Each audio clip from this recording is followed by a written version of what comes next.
Well, I said in yesterday's video that for sure Fernando Alonso would have the eyes on Pierre Gasly going into the Qatar Grand Prix, particularly as they're both starting on softs.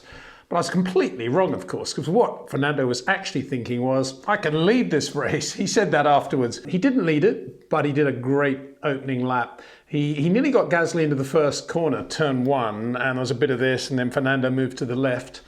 And then just did a really nice job through turn one, used all the roads, squeezed Max a little bit as he came back to the right for the next left-hander, turn two.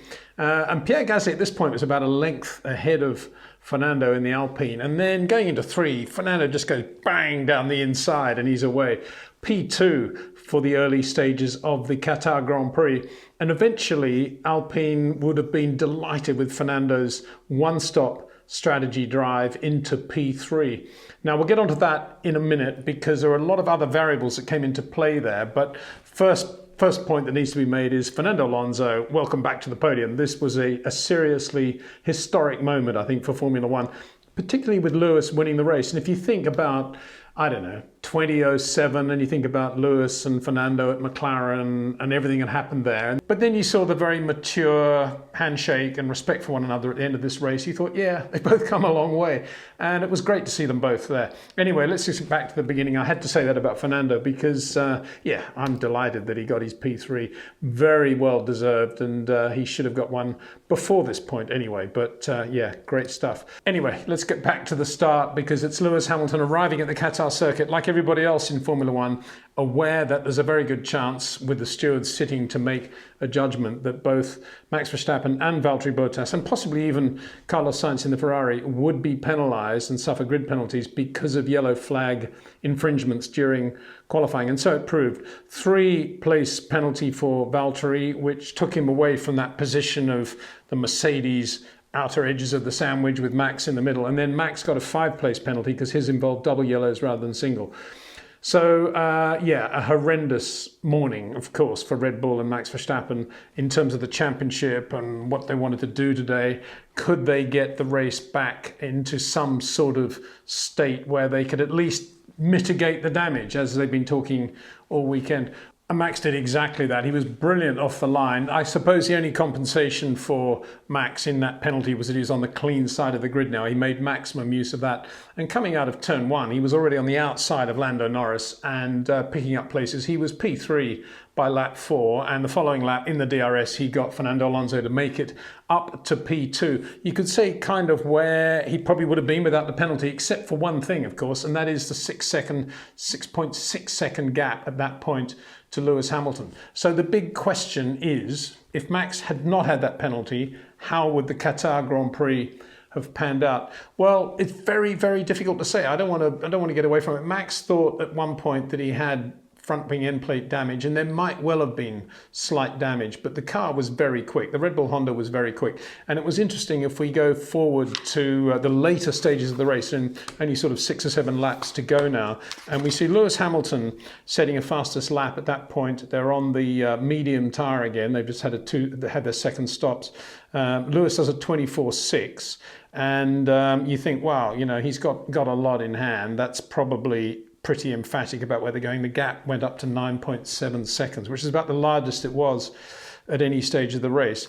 But on lap 55, which is 2 laps from the end, and the lap on which the virtual safety car came out, or just before that, Max responded with a 24.0. And he had fastest lap at that point. So 24.0, could Lewis have done a 23.7 with his eyes shut? I don't know. We'll never know. But Max then came in for a set of softs and emphatically got the fastest lap, as he would, 23.1. But that, you know, that's the extra point. That's great. But talking about the battle between Lewis and Max, it was, you know, it was very difficult for Max to do anything to win this race other than hope that they could push Mercedes perhaps into some sort of strategy mistake or some sort of pit stop error, or Lewis into some sort of driving error. And none of that happened. Max and Red Bull went for the approved Pirelli recommended two-stop strategy, medium, hard, medium, and Mercedes just followed that. Whenever Max came in the following lap, they responded. It took, Lewis at the first stop wasn't very happy because he felt he had a lot more in the tyres, and he probably did. But they brought him in anyway, a great discipline there. And then another factor, and this is where we need to bring in all the other variables, I think, another factor came into play, and that was on lap 32, Valtteri Bottas, who's running medium tyres from his penalty position on the grid, but it's gone pretty well. Although I've got to say, there was a moment quite early on in the race when he was stuck behind Yuki Tsunoda and Lance Stroll for a couple of laps, and his engineer got on and said, "Come on, Valtteri, pass those guys." And that's one thing for the engineer to say that. I mean, a racing driver shouldn't need to have anybody tell him that. But then to respond a couple of laps later, as he did, in a very nice way. I mean, clean passes, really got past both of them very well. But you think a racing driver shouldn't need to have somebody tell him to pass the car in front if he can pass the car in front with a bit of effort. I just thought that was a bit odd. I've seen that a couple of times before. I remember once memorably Maurice NUNN talking about that when he went over to IndyCar for the first time. This is definitely tangential to the Qatar Grand Prix, but it's quite a good story nonetheless. And it's his first race as an IndyCar engineer, and he's working for Vince Granatelli, I think it was. They're running Arie Luyendyk, very quick driver, and they're at Michigan Speedway, Michigan 500 thing, and they're going round and round. And Arie's had, he was midfield, but really going really well. And he sort of caught this fourth place group of three cars, and then just sat behind them for 2 laps. And Morris is sort of there. He's just sort of fact-finding in his first IndyCar race. And Vince Granatelli gets on the radio to Arie and says, "Pass those guys, Arie." And Morris telling the story. And Morris, of course, great guy, inside Formula One team. Morris says, "And the amazing thing is, he did." He'd never seen that before in his life. A driver responding to a radio message. "Oh, this is easy. Just tell the driver to pass. Tell the driver to win the race, and he will." And there was a little bit of that with Valtteri today. I'm probably being unkind there. But anyway, Valtteri was doing this long first stretch on the medium tyre, lap 32, and the left front went. And he almost hit, I think it was Pérez and Fernando, as he's sort of trying to get the car back on the track again with sparks everywhere, came in with the left front down. Eventually they retired the car because of damage, obviously. But, that was a worry because here we are. We haven't had any Pirelli issues since, Baku, really. And we've got the stiffer rear, but they haven't done anything about the front. And you've got those 3 very, very quick right-handers that I was talking about yesterday. And by the way, the only time we saw Lewis on board today, he was on the hard tyre, and of course he was going down to 6, which was a real shame. So probably not many of you got to see Lewis going through that third corner, which I think was turn 14, flat in 7th, or in 7th, feathering slightly in 7th, or indeed the next one. In 7th as well. He's going down to 6, like everybody else, as he would, conservative in the race, on the hard tyre. Anyway, it was Valtteri, you'd think 32 laps, wow, left front's gone. Probably a puncture, we just don't know. That's what you would have thought at the time. But then not that long afterwards, both Williams had the left fronts go, admittedly the hard tyre this time, but exactly the same lap, 31 or 32. So everybody, I would have thought, everybody in the pits at that point would have been thinking, whoa, this is one of these races where we need to be very, very careful about how long we run these tyres. Lando Norris also headed for a similar drama. He had a very, very long opening stint on the soft tyre, did 25 laps on the soft tyre, looked good. He was running 6 seconds only behind Fernando in a pretty good position, you would have thought, potentially to finish third. But then when he switched to the hard tyre, he also had a puncture, but luckily he was able to come in and switch to the medium tyre and do a 7-lap run towards the end of the race on the medium tyre. But it was a very close thing for McLaren as well. So I've got to say, I think Alpine, brilliant drive by Fernando, and Esteban Ocon backed him up very well to finish in P5, but this was Fernando's day so far as the Alpine team goes.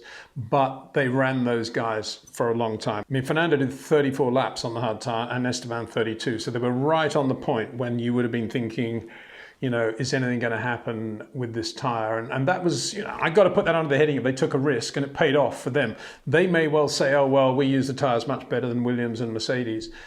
And the second point is that, Pirelli Pirelli kind of know what they're doing, I think. I mean, you've got to say they've been around long enough to know roughly when there is a potential risk involved with their tyres. They may not have all the information and the technology that, say, Bridgestone had in the Michael era at Ferrari, when there was a massive interchange and Bridgestone was spending a fortune on research and development, and Michelin too did a lot. But Pirelli have been, because they're in a monopoly, they don't need to go that deep. They don't need to spend that amount of money on it, I guess, is the bottom line. But it was interesting, I thought, at the start of this race, before the start of this race, that Pirelli put out, as they always do, the various strategies that they think are the ones most likely to be used in the race and the ones that will be the quickest based on their computer. And all three strategies they put out were all two-stop strategies. And I think that's for a reason. I think that's because they didn't want to see anybody running one stop. They couldn't believe anybody would. And I think, I think that's an interesting point that perhaps will be talked about in the next few days, because we had 3 tyre failures today and all of them were to do with one-stop strategies, none of which were recommended by Pirelli. And just for the record, the 3 strategies that Pirelli did recommend were medium, hard, medium, soft, medium, medium, or soft, hard, medium.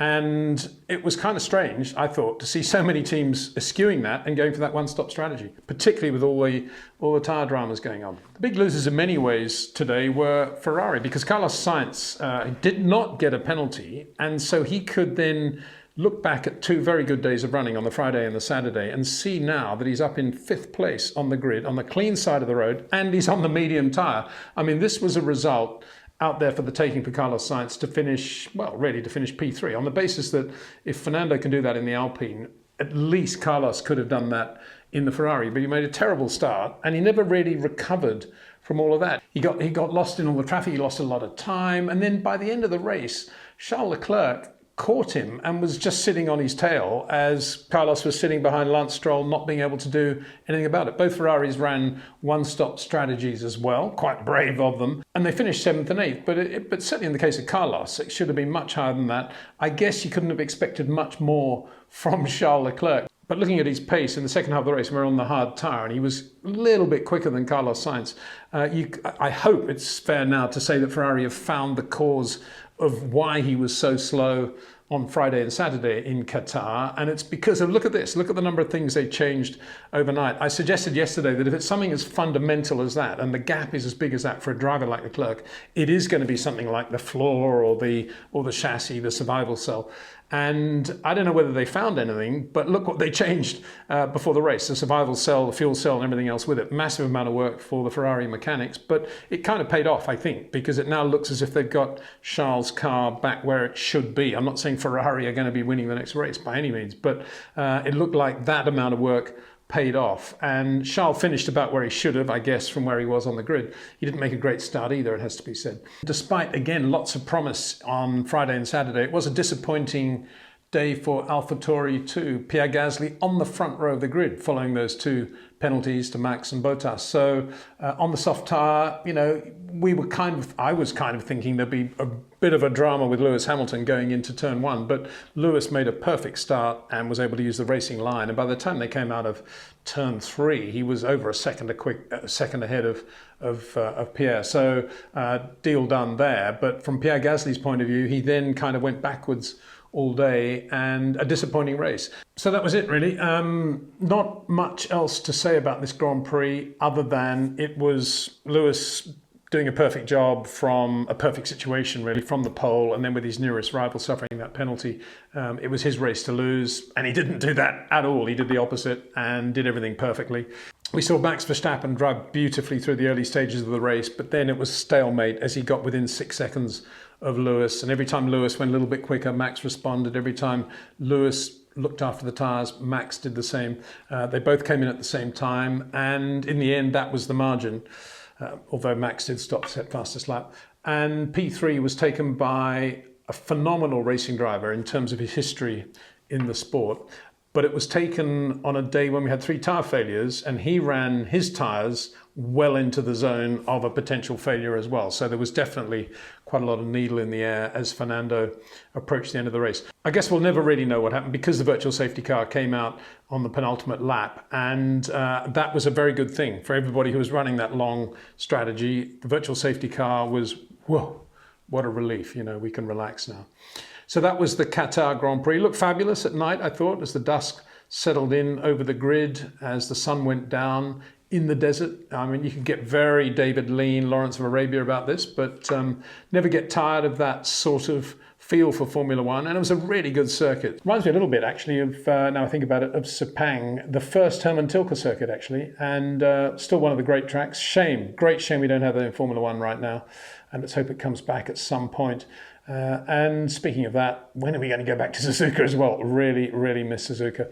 Anyway, that was Qatar. Everybody in Formula One desperate to get back and have a bit of a breather as we go into the last 2 races now of the Formula One World Championship. I say a bit of a breather. In 2 weeks' time, they'll be back in this part of the world, in the Middle East, racing for the first time in Saudi Arabia. And then after that, of course, it's the Abu Dhabi finale. Formula One is bracing itself for the championship battle now between Lewis Hamilton and Max Verstappen. Can't wait to see what happens there. See you soon.